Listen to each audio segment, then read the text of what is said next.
আসসালামু আলাইকুম। সম্মানিত দর্শক মণ্ডলী, আপনারা সবাই কেমন আছেন?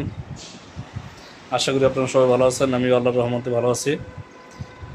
তো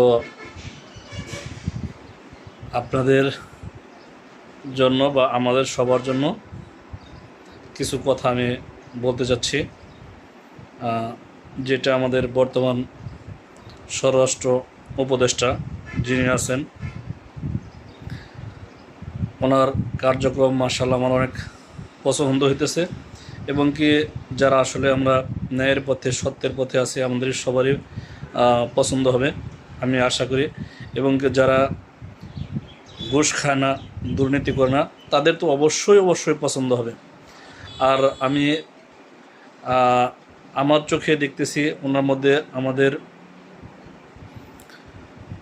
প্রিয় সাহাবা একরাম হজরত ওমর ফারুকের মতো শাসন ব্যবস্থা, যিনি প্রতিটি থানায় যায় ঘুরতেছেন, মাঠে যায় কৃষকদের সাথে আলোচনা করতেছেন। ইনি মোটামুটি ওনার সাধ্য অনুযায়ী সব জায়গায় উনি চেষ্টা করতেছেন খোঁজ খবর নেওয়ার জন্য। প্লাস আমরা যদি ওনাকে এখন সহায়তা করি, সাধারণ মানুষ, আমাদের বাংলাদেশটা আসলে সোনার বাংলাদেশ হবে।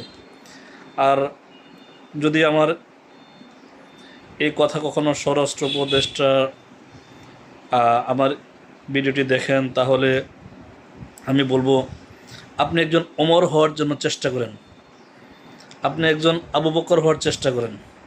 এটাই আপনার জন্য একটা সুযোগ।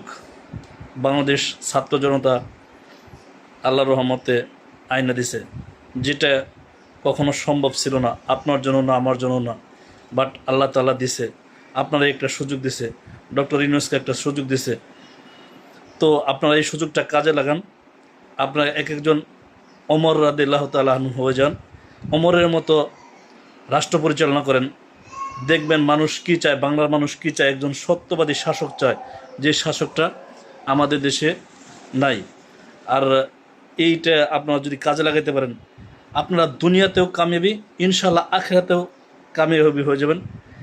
কাল কিয়ামতের দিন আল্লাহ তাআলা হয়তো আপনাদেরকে এই উসিলা মাফ করে দেবেন।